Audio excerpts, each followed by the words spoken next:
I All right, so I think you already answered this one. Maybe I'm not really sure. But were you drafted or did you enlist? I enlisted. You did. Okay. Correct. And why did you enlist? Because I had 2 years of college in building construction curriculum, which qualified me to go in the Navy CB program in advanced pay grade. It was called a DPPO, Direct Procured Petty Officer. So I was in E4, which is not a bad rate to start at. I went in boot camp. They didn't really call it boot camp, they called it CB indoctrination. But trust me, it was boot camp in Gulfport, Mississippi. This was in 1968. Pretty high concentration of troop level in Vietnam. They couldn't get enough people, Army, Navy, Marines, Air Corps, or Air Force. They couldn't get them in Vietnam, in country, as they say, quick enough. The troop level was quite high then. This was in the summer of '68. So I was a builder. There were different rates in the CBs. You have builders, which are carpenters or bricklayers, electricians, plumbers. You had the surveyors, and so forth. They had different trades. Steel workers. We put up a lot of metal buildings. People think all we did was build roads or runways. We built metal buildings like this. There was a particular brand called Butler Buildings. We put up more Butler. There was no paint. It was just gray metal. Metal buildings, they went up quick. You poured a concrete slab, put the supporting beams, steel beams up, and sheet metal. They were very hot once you put them up. So we did a lot of humanitarian work for the villages. We had battalions. Most of the battalions had 900 men in each battalion. That was my battalion. We had 900 men and placed in mainly I Corps, which is the northern part of Vietnam, from Da Nang north up to the DMZ, which stands for Demilitarized Zone. But there were also CB teams that would go out, small groups of 12 or 20 men with 1 or 2 officers, and we would build, help certain villages out that were friendly. Any other questions? So, do you have any regrets from being in war? No. You don't? No, I was glad to serve the government. The humanitarian aid we provided to Vietnamese people. We had Vietnamese people working on our base, sweeping and cleaning and things of that nature. And they were paid. Now, how were they paid? You're not allowed to carry American money over there. So it have what they call MPC, military payment certificates, and they're equivalent to what you would go to the PX and buy soap or shaving cream or deodorant, toothpaste. Prices were reasonable, the same, but they paid those people in that kind of money,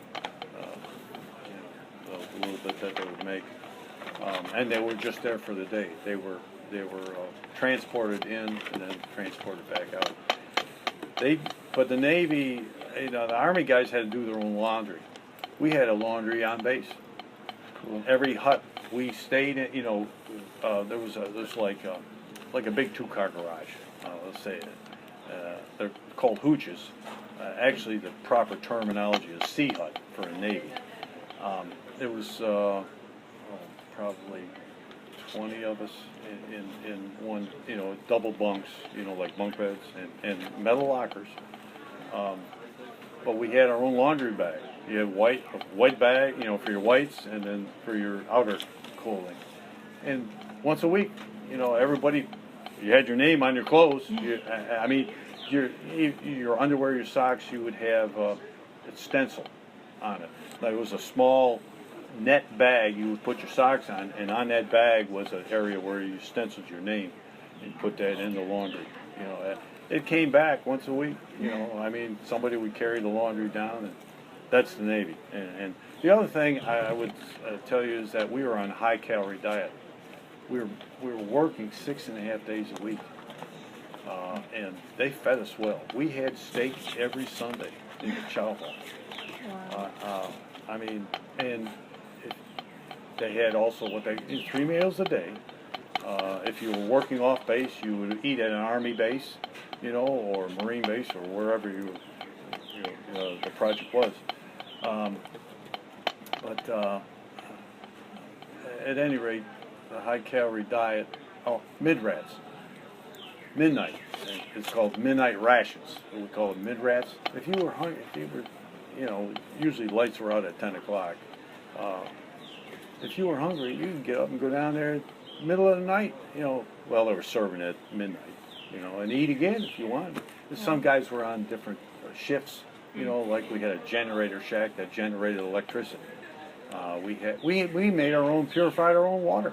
They brought tanker water in from a river or stream, brought it in, and we purified our own water. Had our own showers, had, you know, like a water tower on base. We lived pretty good. I mean, go ahead, because I know we're on a time crunch. Do you have any like funny stories from being at war, like that, like any pranks or anything that you and your friends would pull on each other? Well, that funny story, the one on the rocket coming in when it wasn't completely dark yet, that was pretty early. Usually they wait till it's 10 o'clock or after before they, and it didn't happen, you know, all the time. It would depend. We had the 101st Airborne on one side of our camp. We shared a common interior border.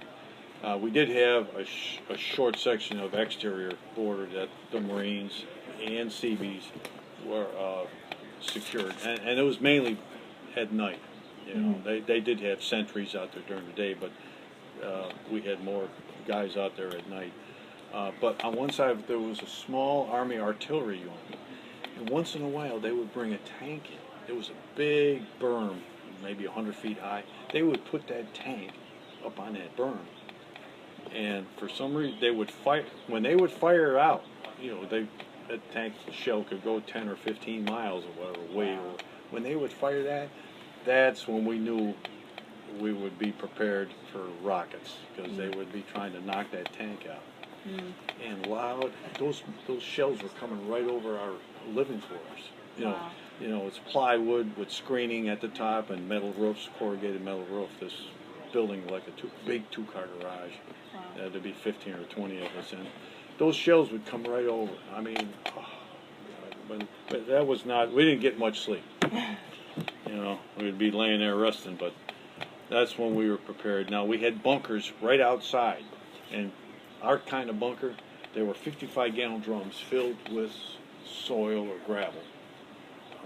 And in rows, and maybe there was and over the top there was sheets of metal that held sandbags. So it would stop shells, it would stop shrapnel, and inside we had some benches made up where you could sit, and hopefully you wouldn't be sitting there long. Usually we weren't. But we'd come right outside, and they were long stretches of them. So every living quarters, the back door, so to speak, you could get out and get in those bunkers.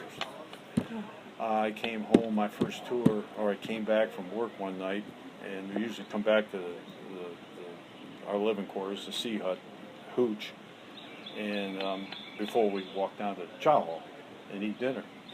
And there's several of the guys I was living with, they were putting a layer of beach matting. Now this is metal, beach matting.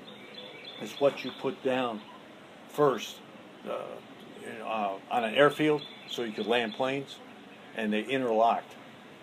They were putting beach matting on top of the sandbags. these guys are married. Some of them had kids, and their theory